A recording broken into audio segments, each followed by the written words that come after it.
Hi, prayer partners. Hope you're having a good week. I want to talk to you for the next several weeks about an issue I was reminded of in my personal Bible readings. Right now, I'm going through the book of Romans, and in Romans chapter 1, it tells us in Romans chapter 1, verse 20, for since the creation of this world, his invisible attributes are clearly seen. In other words, just living in this world in which we live, it is obvious that there is a God who has designed and created our world. And it says, being understood by the things that are made, even his eternal power and Godhead, so that they are without excuse. In other words, God created everything so that we would understand that there's a God just by looking at the creation around us. And then in the next verse, 21, it says, because although they knew God, they did not glorify him as God. In other words, because they knew there had to be a God. Because people in our world today know there must be a God. It says that they did not glorify him as God, nor were thankful, but became futile in their thoughts, and their foolish hearts were darkened. In other words, they did not seek to find out the truth of who God is. As Jesus told us in John 7:17, if any man wills to do my will, he'll know that I am of the Father. In other words, anybody who really wants to follow God, he will reveal himself to them if they ask. And it goes on to say there in verse 22, professing themselves to be wise, they became fools. In other words, they thought they knew as much as God did. And then in verse 23, this is what I wanted to get to today. They changed the glory of the incorruptible God into an image made like corruptible man and birds and four-footed animals and creeping things. In other words, man comes to the point where because he thinks he's as smart as God is, that they equate God to being like man is.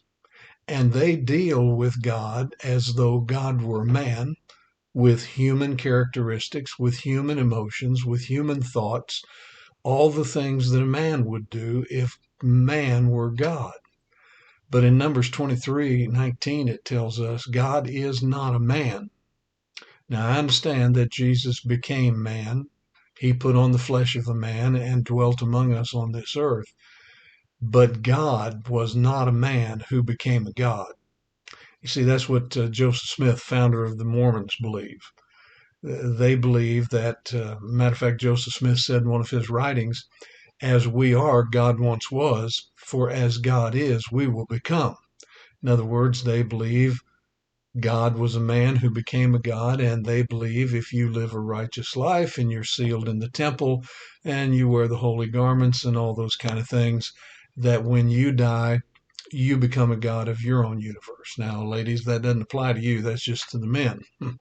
But anyway, here Paul explains all of that in the book of Romans that says when man denies the deity and the glory of God, and they fail to pursue and to seek who he truly is, that they will change the glory of the incorruptible God into an image made like a corruptible man.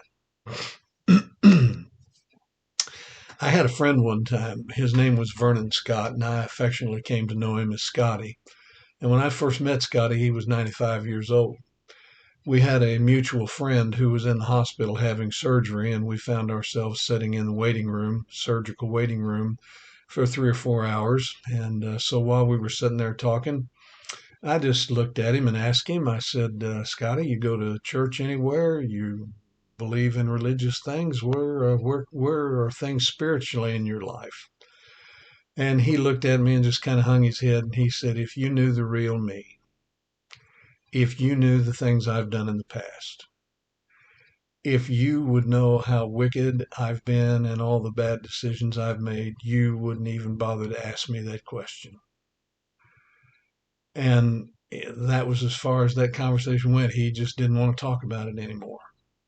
And that stayed on my mind and my heart. And I went back and talked with him a week or two later.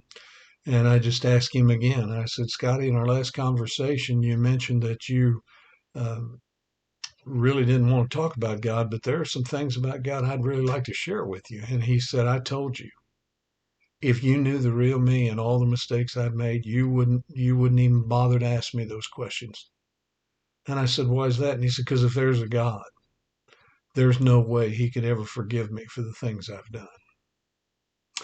And that was the end of that conversation. He wasn't going to talk anymore. And a couple more weeks went by, and I went to talk with him. And I thought, Scotty's 95 years old. He may not have much time left. And so I thought, Lord, I'm going to have to do something to shock him into reality to deal with this. And so the next time I saw him, I said, Scotty, it occurred to me, this Romans 1:23 thing. He had changed the glory of the incorruptible God into an image made like corruptible man. In other words, Scotty believed that God must be like a man. And if God was like a man, then God would deal with us as a man would deal with us. And when I saw things from that perspective, it helped me to understand what was going on in Scotty's life. And so I just looked at him that day and I said, Scotty, you ought to be really glad I'm not God. Literally, what I was getting at was, you ought to be glad God is not a man.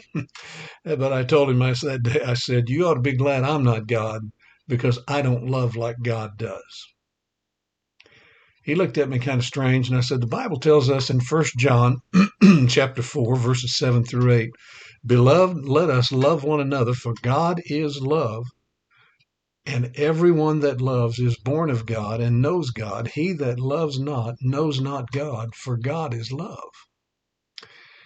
I said, Scotty, if I were God, I don't even define love the same way that God does or the Bible does. Most of the time, you're going to have to earn my love. You're going to have to prove to me that you're worthy to be loved. But that's not how God is.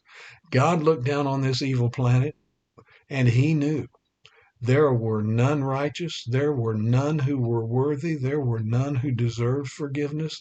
But God so loved the world that he gave his only Son, that whoever believes in him should not perish but have everlasting life. God loves us, not because we're worthy, not because we're deserving, not because we've earned it. He just loves us simply because he loves us. If I were God, if God were a man, you'd have to prove that you're worthy of it before you're going to get my love. You're going to have to show me I'm going to get something out of it, that it's going to be beneficial to me to have a relationship with you. But God loves people even when they choose not to love him in return. God loves those who have nothing to offer him. God loves us simply because he loves us. God's not a man. God is love. He loves you. He cares about you. He wants to have a relationship with you, and he is not a man. His love is nothing like the love of a human being. He's God. And when he loves completely, he loves totally, and he loves eternally. He's going to love me forever, whether I choose to acknowledge him or not. He's going to love me even though I don't deserve it. I don't have anything to offer him. I've got nothing but mistakes and sins, one bad decision after another. And yet, in the midst of all of that, he loves me, and he loves you. He loves your loved ones. He cares about everybody in this world. So as you're going through your devotional time this week, I want you just to stop and think about that love of God. We don't deserve it, but he loves us. It's not like the love of a man. It's not like an individual who would say to you, I'll love you as long as. I'll love you when you treat me right. I'll love you if you do this. God's love is totally unconditional.